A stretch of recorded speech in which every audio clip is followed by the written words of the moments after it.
Sausage Party Foodtopia is the TV show equivalent of this image. It is a genuine pain to watch. The first thing you'll probably ask yourself upon learning about the existence of this series is, why? Did we really need a sequel to Sausage Party 8 years after the release of the original film? Did anybody want a sequel to Sausage Party? I sure didn't. Back in 2016, I was hyped for Seth Rogen's first attempt at an R-rated animated comedy. It was seen as such a big deal. Being 14, I of course couldn't see it in theaters, which only made it all the more elusive.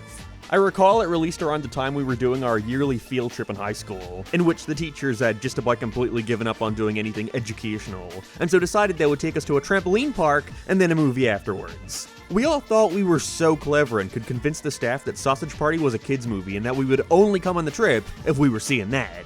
And so the head of year came into class like, okay guys, be sure to come tomorrow because I've heard word that we might see a movie called Sausage Party? As we all hold in our laughter at the thought of sitting down in the cinema and our teachers realizing what they just took us to. So everybody came in. We went into the theater, sat down, and it turns out they had just gotten us tickets to see some goddamn Jesus movie. I guess our teachers knew how Google worked. I think it was like Risen or something. That movie was fucking boring. By the time I finally just caved in and torrented Sausage Party, I vividly remember having the thought around 30 minutes in, this is it?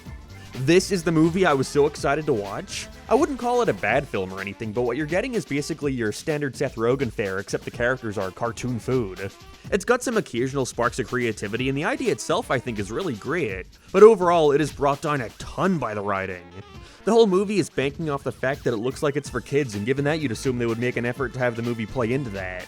But no, right from the start it's fucks and shits galore. That is no exaggeration, this is how it opens. Shit. And because of that, it makes you feel as if there was so much more opportunity for jokes here that are completely tossed out the window due to the film's lack of restraint. You know, think about the South Park movie, which Sausage Party went on to beat the box office record of. That film starts with a quaint little song about a group of boys running around town and singing about how joyous their life is, before they all have their fragile little minds warped by an R-rated movie. There's some impact given to it, which in turn makes the swearing funnier and more shocking. But here? Frank! God, I love them so fucking much. Oh shit, oh shit. For sure there's nothing shitty waiting for us. Holy shit, I've been chosen! Booyah, bitches, I'm out of here! This would be fine in any other Seth Rogen movie, but the entire marketing campaign around Sausage Party was banking off the fact that it was, on the outside, a kids movie. And so you think it would be written from that perspective. I do like that it's one big allegory for religion, all the characters wishing to go to the great beyond where they'll finally be together out of their packaging. But from the first minute they establish that it's mainly just about sex. They all want to fuck each other, and while that's, like, fine, I think it stops being funny after, I don't know, the first 20 times they make a joke about it. Where in contrast, I think the movie would have been way more shocking and funny if they played the religious stuff super straight the whole way through. You know, the food portrays their views and what they want as being super wholesome. Not only would that then make the twist of them finding out they're being killed way more impactful because we're watching these sweet innocent characters being brutalized, but also it would make the ending where they murder all the humans catch you way more off guard. Especially once they start fucking each other in a massive food orgy that goes on for 5 minutes. To find out this is what they wanted all along, rather than the reality where you're just sitting watching like, yep, that sure is what they wanted to do. Still going. Also, Big Mouth is the villain. That sure got annoying. Again, it's not bad, but it's hard not to think that it's a great movie buried underneath a decent movie. But, you know, that's all to say, this video is sponsored by Aura. Anyone out there with a high IQ knows there's nothing scarier in the world than knowing data brokers are selling your information to scammers, spammers, and anyone else who wants to target you. I said SpongeBob was a lamoid one time, so I have to accept all my information will be out there. But you don't have to suffer the same fate if you just use Aura, the sponsor of today's video. Aura shows you which data brokers have been selling your info and automatically subs opt-out requests. Not only does this reduce the amount of spam you get, but also protects you from people who want to use your information to get into personal stuff like your bank account. AT&T revealed that over 72 million customer records were released on the dark web, and of course the most simple thing to do is to change your passwords and monitor account activity. And thankfully, Aura does all that for me. And best of all, it's all in one. No need for multiple apps when Aura does it all. So stop data brokers from exposing your personal information and go to aura.com/lsmark for a 14-day free trial and see how much of yours is being sold. Again, that's aura.com/lsmark. And thanks Aura for sponsoring this video. The movie already ended on a cliffhanger where all the food realized they're cartoon characters and go through a portal to the real world to kill their creators. Which as a kid, I honestly wanted to see, but upon rewatching it, my only thought was, why would I even want to see more of these characters? Either way, that is not what the show is about. It is never even mentioned. This show basically wants you to assume the film ended with the food orgy and there wasn't like 5 minutes of other shit going on there.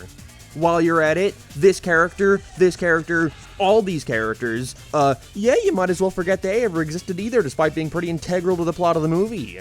I noticed a pattern that the only characters from the film who were removed for the show just so happen to be the blatant racist stereotypes like the flatbread character, Kareem Abdul-Lavash, who spends the entire movie at war with the Jewish character, Sammy Bagel Jr.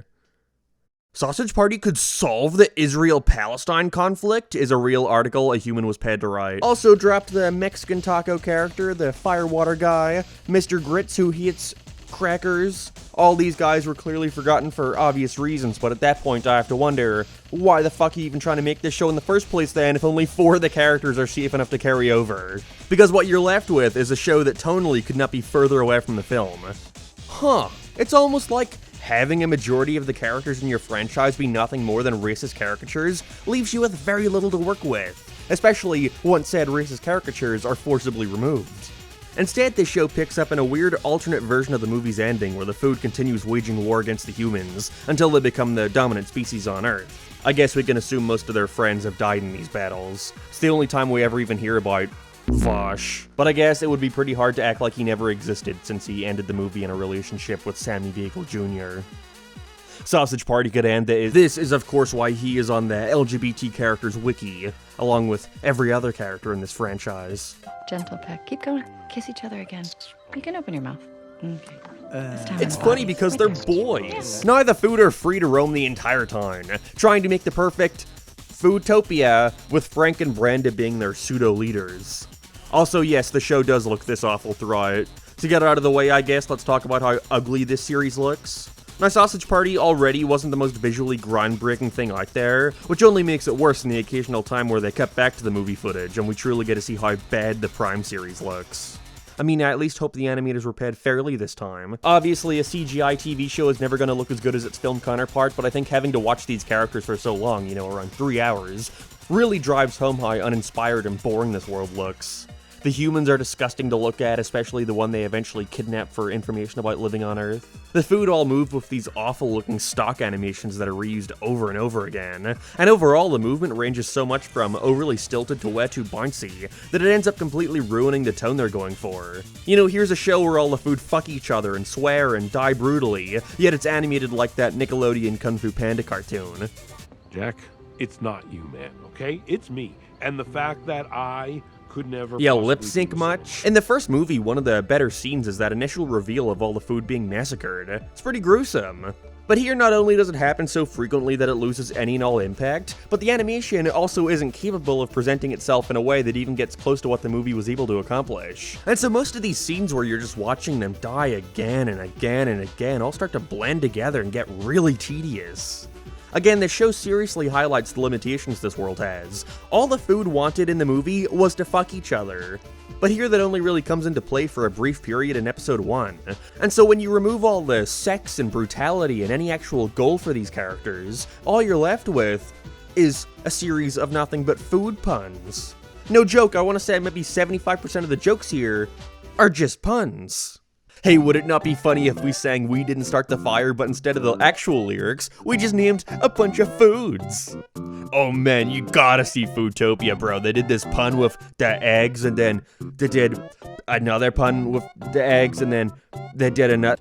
Egg timer's up. Hate to be so runny, but I gotta scramble to my other job before it gets poached. Sometimes you forget Seth Rogen is even involved here. Not only because we're flip-flopping so much between the 50 million characters in this town, but also because it just doesn't have his voice. Which is a bit of a problem for a series based off a movie that was solely advertised as being an animated Seth Rogen film.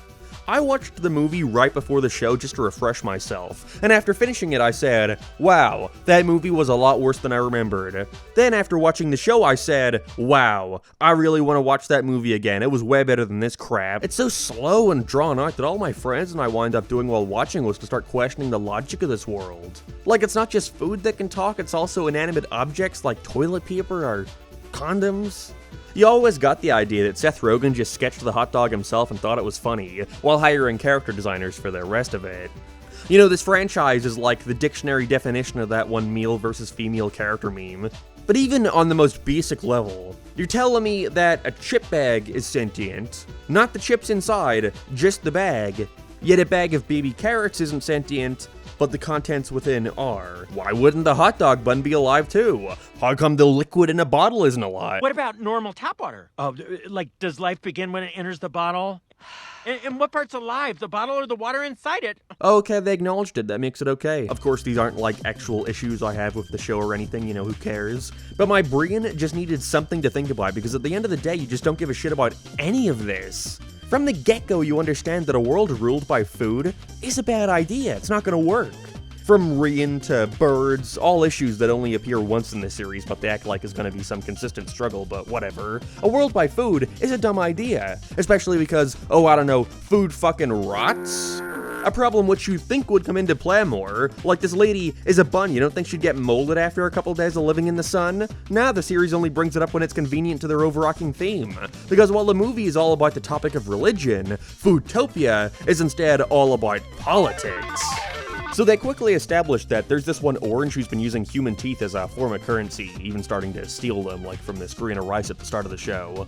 And so he quickly starts going around the town and buying up all the businesses so he can rule over everything, hiring people to work with him, locking off the refrigerators for anyone except paying customers. It's a big thing about capitalism, you know, fucking obviously. And whereas this could be funny for a single episode, showing how quickly they can fall into the same pits as the humans before moving on to do other fun stuff with the foods trying to survive. But instead, the entire season focuses on this. Us seeing him pay people off, use the media at his advantage, we see presidential debates, he kills Brenda when she gets too close to the truth, RIP, and it's just so boring. If I wanted to see politics, I would look literally anywhere in the world right now. Not Sausage Party. Foodtopia. I wouldn't even mind it that much if the show weren't acting like this could possibly be something that goes over your head. Like, around halfway into the series, we have to have that scene of the human talking to Frank and Brenda like, oh, you're actually doing this human stuff. This is like Texas, and this is like this. Like, yeah, I get it, I've been watching for the past 2 hours. It's just 8 episodes of Julius's slow rise to power, but you understand the point they're trying to make from episode 2. And so you just have to sit there and wait for the characters to realize what's going, oh, it's Julius, like Caesar, okay. To try and make it somewhat more interesting by the last 2 episodes, we have the stellar twist that you certainly didn't see coming from a mile away, where we get the reveal that it wasn't actually the Orange doing all this. Orange Man, not bad. As it turns out, it was the grain of rice this whole time, piloting the Orange like a mech after going up his, ass, I guess. Just like what Nick Kroll does in the first movie, which is a recurring plot point in this one for some reason.